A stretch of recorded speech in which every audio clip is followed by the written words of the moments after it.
नमस्कार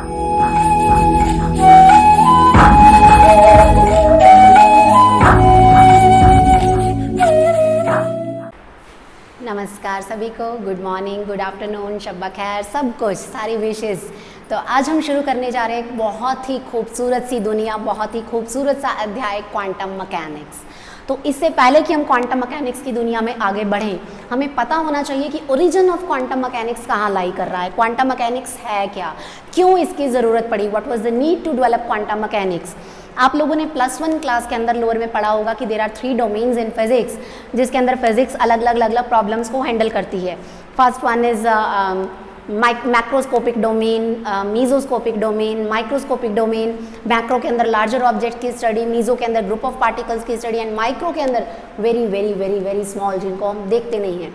तो कहानी शुरू होती है मैकेनिक्स। अगर मैं मैकेनिक्स की बात करूं, हमें पता है mechanics means study of motion. Kinematics पढ़ी, डायनामिक्स पढ़ी, क्लासिकल मैकेनिक्स हमने पढ़ी। अगर मैं कहूँ कि बिफोर 1900 ब्लैक एंड वाइट का जो ज़माना था, न्यूटन महाशय का जो ज़माना था, उस वक्त हम बड़ी बड़ी चीज़ें, जैसे मैं चल के जा रही हूँ, एरोप्लेन जा रहा है, वॉल्केनोज इरप्ट हो रहे हैं, फैंस चल रहे हैं रूम्स के अंदर, ये जो सारी चीज़ें हम देख रहे हैं, एक कार जा रही है रोड के ऊपर, एक घोड़ा गाड़ी जा रही है रोड के ऊपर, इन सब की स्टडी हमने न्यूटन लॉज लगा के की। उसके बाद जैसे ही हम इलेक्ट्रिसिटी पे आए, वहाँ पर भी हमने कुछ कॉन्सेप्ट्स इसके यूज़ किए। थिंग इसकी प्रॉब्लम कहाँ आई हमें, एक्चुअली कहा जाए तो मैकेनिक्स की मैं कहूँगी कि ब्रॉड 3 क्लासिफिकेशंस होती हैं। Classical mechanics is there, relativistic mechanics is there, and then quantum mechanics is there. Classical बहुत पुरानी, बड़े पुराने, ब्लैक एंड वाइट ज़माना सारा, न्यूटन के लॉज हम वहाँ पर यूज़ करेंगे। तो मैक्रोस्कोपिक ऑब्जेक्ट्स के साथ हम डील करते हैं, और स्पीड, 2 चीज़ें यहाँ पर मेन रहेंगी, स्पीड एंड साइज़। तो देखिए, जो क्लासिकल मैकेनिक्स की अगर हम बात करें, मैंने अभी बात की कि 3 टाइप की है, classical, relativistic mechanics and quantum mechanics. BSc के स्टूडेंट्स को ये 3rd सेमेस्टर में जाके क्वांटम मैकेनिक्स उभर कर सामने आ जाती है। फर्स्ट सेमेस्टर में वो लोग पढ़ते हैं क्लासिकल मैकेनिक्स, सेकेंड सेमेस्टर के अंदर उन लोगों को पढ़ाई जाती है relativistic mechanics, and then they switch to quantum mechanics. Classical mechanics के अंदर एक तो जो ऑब्जेक्ट्स का साइज़ है वो नॉमिनल साइज़ है, हमें दिख रहे हैं ऑब्जेक्ट्स, चौक है, मैं यहाँ से यहाँ चलाऊंगी, मुझे पता चलेगा, I will be able to predict कि कितनी देर में कहाँ पहुँचेगा, इतना डिस्टेंस है, इतनी स्पीड है, इतना टाइम, इतनी एक्सेलरेशन, सब कुछ हम मेजर कर सकते हैं। बट और दूसरी बात, speed is very very very very less than c, बहुत कम है। स्पीड ऑफ लाइट के कंपैरिजन में ये स्पीड बहुत कम है। बड़े आराम से हम position, momentum, energy, everything we can calculate. कोई प्रॉब्लम ही नहीं आई थी हमें यहाँ पर क्लासिकल के अंदर ऐसी चीज़ों के साथ। क्या हुआ कि इसके बाद उन ऑब्जेक्ट्स ने अपनी स्पीड जब बढ़ानी शुरू कर दी, जब आइंस्टाइन जो महाशय थे, उनके दिमाग में एक भूचाल आ गया, उन्हें लगा कि अगर मैं लाइट के ऊपर बैठ जाऊं, अगर मैं लाइट के फोटोन के लाइट के ऊपर बैठ जाऊं तो दुनिया कैसी दिखेगी। तो वो दुनिया बिल्कुल अलग दुनिया थी, जिसको बीएससी सेकंड सेमेस्टर के स्टूडेंट्स पढ़ते हैं बड़ी डिटेल में, स्पेशल थ्योरी ऑफ रिलेटिविटी में। अगर कोई इंटरेस्टेड है तो मेरे भी लेक्चर्स यूट्यूब में ही हैं, आप टाइप कीजिए doctor Divya Jyoti Chawla special theory of relativity, और वो लेक्चर्स निकल के आ जाएंगे। एक बहुत खूबसूरत दुनिया है जहाँ पे velocity comparable to speed of light हो जाती है। ऑब्जेक्ट्स स्पीड ऑफ लाइट्स के साथ कंपैरिजन में उतनी स्पीड के साथ ट्रेवल करना शुरू कर देते हैं, तो रंग बदलने शुरू हो जाते हैं, दुनिया खूबसूरत दिखती है। हम पास्ट, फ्यूचर, ट्रैवलिंग, मास इंक्रीज डिक्रीज, मोटापा, अपनी मर्जी से मोटापा, अपनी मर्जी से पतला होना, हम ये सब बातें करनी शुरू कर देते हैं। ये रही कहानी वेलोसिटी की। लेकिन अगर मैं साइज़ के साथ छेड़खानी करनी शुरू करूं, कि मैं साइज़ को बहुत छोटा कर दूं, इतना छोटा कि मुझे नज़र भी ना आए, just like electrons, protons, neutrons हमें नहीं दिखते, ये हमें एज सच में कहूँ कि ये इलेक्ट्रॉन है भैया, ये लो पकड़ लो, ये इलेक्ट्रॉन है, नहीं पता चलेगा हमें। तो ऐसे पार्टिकल्स की स्टडी के लिए हमें बात करनी पड़ी क्वांटम मैकेनिक्स की। मैं फिर से कह रही हूँ, बड़ी अलग दुनिया है। जैसे आपने गुलिवर की ट्रैवलिंग जो है हिस्ट्री वो पढ़ी होगी, गुलिवर इन लिलीपुट, बोनो के देश में वो चला जाता है। तो आज हम भी बोनो के देश में जाने वाले हैं, जो हमें नहीं दिखते एज सच। उनकी दुनिया अलग है, उनके रूल्स अलग हैं, क्यों रूल्स अलग हुए, that we want to discuss. तो देखिए कि ये जो एमर्जेंस है क्लासिक क्वांटम के अंदर, जो ऑब्जेक्ट्स का साइज़ है वो साइज़ बहुत छोटा हो जाता है। ऑब्जेक्ट्स हमें नेकेड आई से दिखते नहीं हैं, तो जो चीज़ हमें नहीं दिखती उसकी स्टडी हम किस तरीके से करेंगे, हमें यही डिसाइड करना है। एक्चुअली जो क्लासिकल आइडियाज थे, the classical ideas could not explain photo electric effect, Compton effect, distribution of energy in black body radiation, बहुत सारी बड़ी बड़ी सी बातें मैं बोलूँगी, लेकिन उन तक जाने से पहले let me discuss prior to 1900 Newtonian mechanics successfully explain lot of motions like earthly and celestial objects की जो मोशन थी वो हम न्यूटन लॉज के साथ बड़ी आराम से निकाल पा रहे थे. We were able to study the motion of car, motion of aeroplane, motion of satellite, motion of planets, all we were considering Newton laws of motion. So after that it was applied to molecular motion. Newton laws को ही molecular motion पर भी implement किया गया and a new branch of physics and chemistry came into picture that was termed as kinetic theory of gases. And in that kinetic theory of gases we successfully explain pressure, volume, velocity, ऐसी चीज़ों को हमने बड़े आराम से explain किया and by considering Newton's laws. अब हुआ क्या कि जब 1890s के इरा में 1897 आई थिंक है, जब जे थॉमसन ने इलेक्ट्रॉन को डिस्कवर किया and he told that electron behave like an individual particle और अ न्यूटोनियन पार्टिकल. थॉमसन भाई साहब ने क्या कहा सुनिए, उन्होंने ये कहा कि इलेक्ट्रॉन एक न्यूटोनियन पार्टिकल की तरह बिहेव करता है, वो न्यूटन लॉज को फॉलो करेगा, जब वो मूवमेंट फ्रीली करता जा रहा है वो न्यूटन लॉज को फॉलो करेगा. लेकिन धीरे धीरे धीरे धीरे ऐसी चीज़ें आनी शुरू हो गई. यंग्स डबल स्लिट एक्सपेरिमेंट हुआ जिसके अंदर वेव नेचर ऑफ लाइट जो थी वो इस्टेब्लिश हो गई. मैक्सवेल आए जिन्होंने इलेक्ट्रोमैग्नेटिक थ्योरी अपनी दे दी लाइट के केस में. वो फिर उसके बाद फिर चीज़ें फिर से कहानियाँ बदलनी शुरू हो गई. Form of stories started changing in that इरा.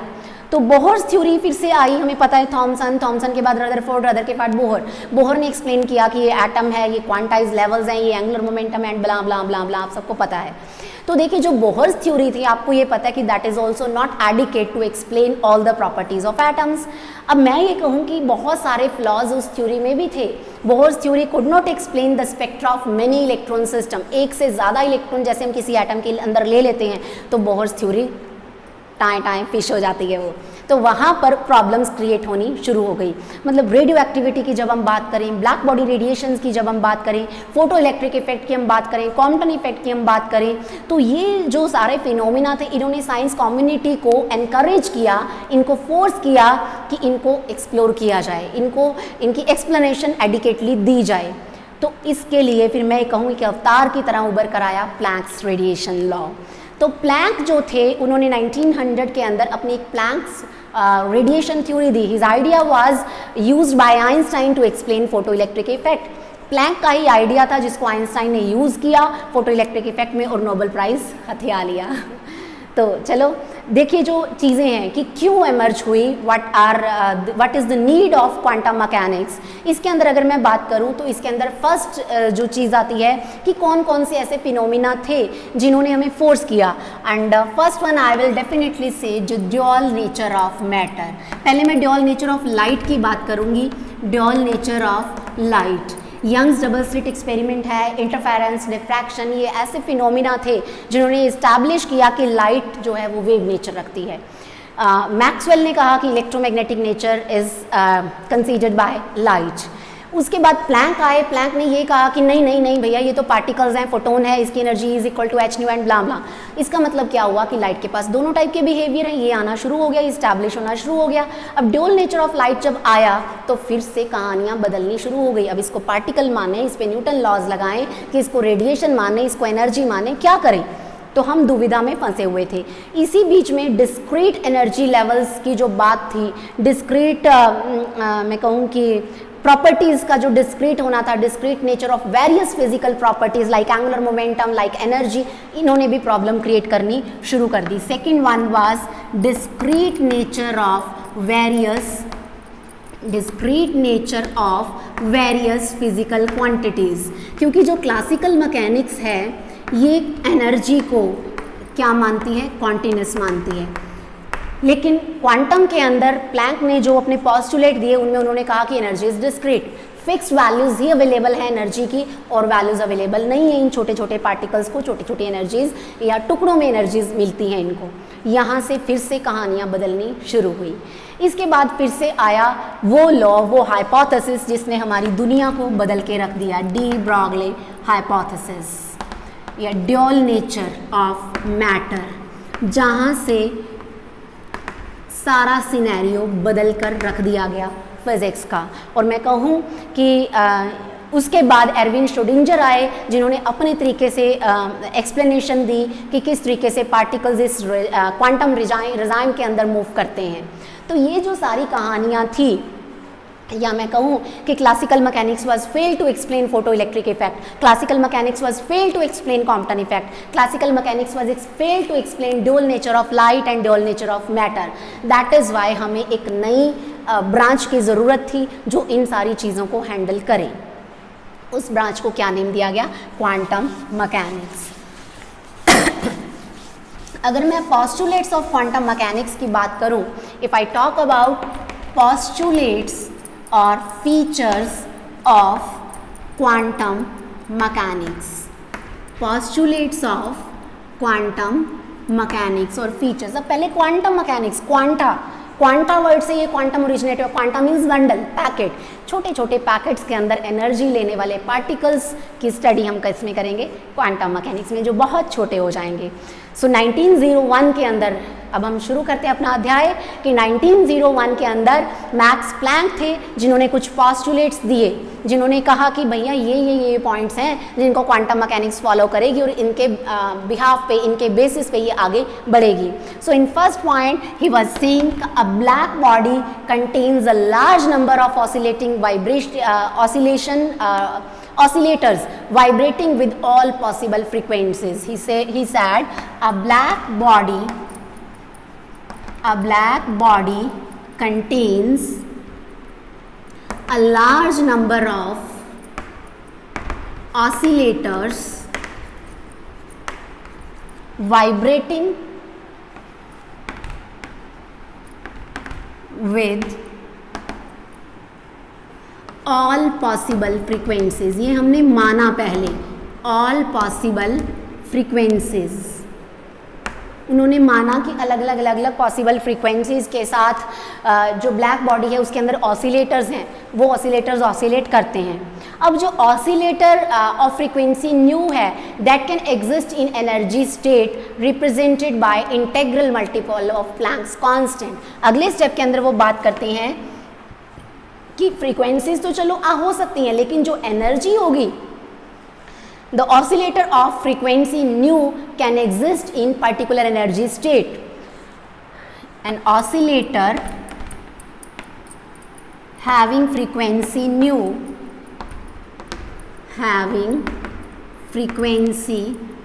से अगर हम रिप्रेजेंट कर रहे हैं उस फ्रीक्वेंसी को, having frequency nu can exist in state, energy states can exist in energy states having energy values integral multiple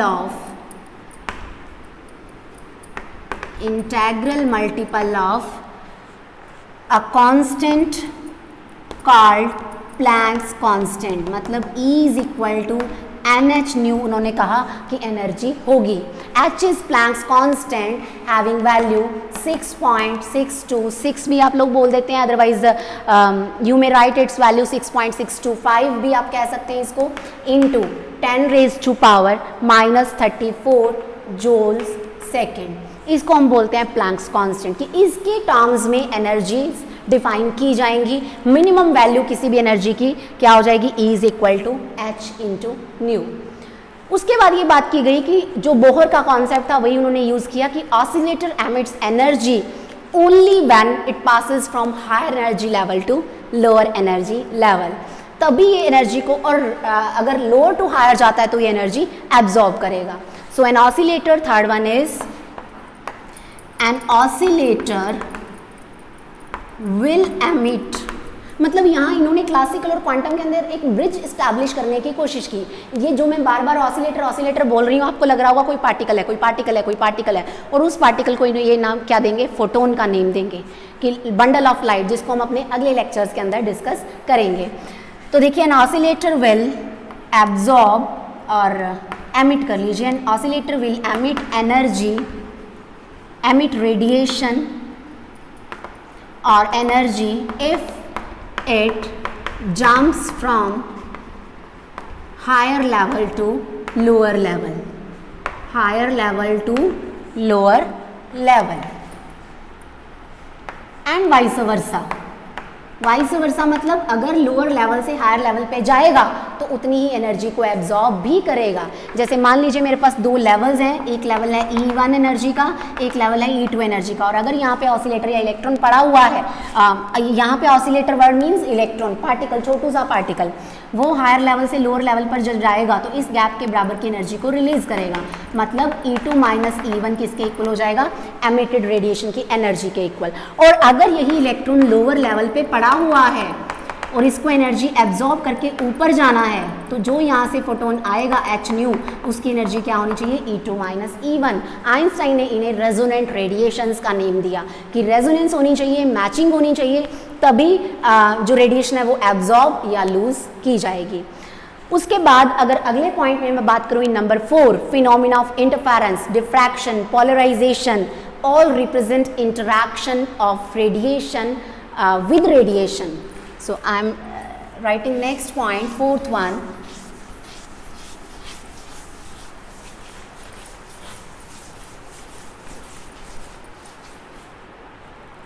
Phenomena of interference, diffraction, polarization, etc. represents interaction of radiation with radiation, interaction of radiation with radiation. मतलब अंदर material के अंदर radiation ही जाती है और radiation में ही changes आ जाते हैं, तो रेडिएशन की ही रेडिएशन के साथ इंटरैक्शन को ये डेमोन्स्ट्रेट करते हैं. और आई में से this will represent electromagnetic nature of light.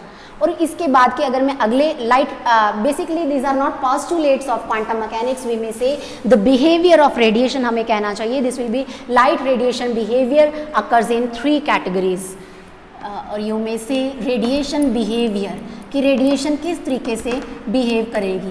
Postulates के अंदर प्लैंक्स थ्योरी के जो पोस्टुलेट्स थे वो हमने डिस्कस किए हैं, लेकिन क्वांटम मैकेनिक्स के पोस्टुलेट्स में प्लैंक के पोस्टुलेट्स भी आएंगे. और आगे अगर मैं अगली बात करूँ गॉसियन वेव पैकेट ऑपरेटर्स जब हम पढ़ लेंगे तो बिल्कुल लास्ट में जाके मैं आपको फिर से यही टॉपिक जो है पोस्टुलेट्स ऑफ क्वांटम मैकेनिक्स में बात करूँगी, क्योंकि इसमें श्रोडिंजर की कॉन्ट्रीब्यूशन भी रहेगी, इसमें प्लैंक की कॉन्ट्रीब्यूशन भी रहेगी, इसमें डी ब्रॉगली की कॉन्ट्रीब्यूशन भी रहेगी, आइंस्टाइन की कॉन्ट्रीब्यूशन भी रहेगी. तो सबकी कंट्रीब्यूशन से जो खिचड़ी पकेगी वो खिचड़ी मैं आपके आगे परोसूंगी इन द वेरी लास्ट. तो देखिए जो रेडिएशन बिहेवियर है इसके अंदर मैंने पहले बात की कि interference, diffraction, polarisation basically represent interaction of radiation with radiation, electromagnetic nature. जो अगले फिनोमिना की मैं बात करूं, photo electric effect, photo electric effect, Compton effect, जो ऐसे फिनोमिना हैं कि किस तरीके से क्वांटम को इन्होंने उभार दिया, इन्होंने जन्म दिया, वो हम धीरे धीरे डिस्कस करते जाएंगे. Photo electric effect, Compton effect are basically interaction of radiation with matter and they represent quantum nature of life. ये वो फिनोमिना है जो आधार बने क्वांटम को जन्म देने का, जिनको हम स्टेप बाय स्टेप डिस्कस करते जाएंगे. तो उसके बाद अगर मैं थर्ड पॉइंट में बात करूं, rectilinear propagation of light, refraction, reflection etcetera, all these represent interaction of radiation with any type. They can be interaction of radiation with radiation, they can be interaction of radiation with matter too. Any of two natures can be demonstrated in the third category. लेकिन हमें concentration देनी है इसके ऊपर कि यहाँ पर कि इनसे क्वांटम का जन्म कैसे हुआ, किस तरीके से हुआ. तो धीरे धीरे धीरे धीरे हम सबसे पहले इसके बाद अगले लेक्चर के अंदर डिस्कस करेंगे इसको, फोटो इलेक्ट्रिक इफेक्ट को, फोटोन्स को, फिर कॉम्पटन इफेक्ट को, फिर फोटोन्स पे कहानी कैसे आई, डी ब्रॉगली ने क्या किया, श्रोडिंजर ने क्या किया, श्रोडिंजर्स थॉट एक्सपेरिमेंट जो कैट का एक्सपेरिमेंट था, what happened in that all we will discuss in our upcoming lectures. Thank you so much.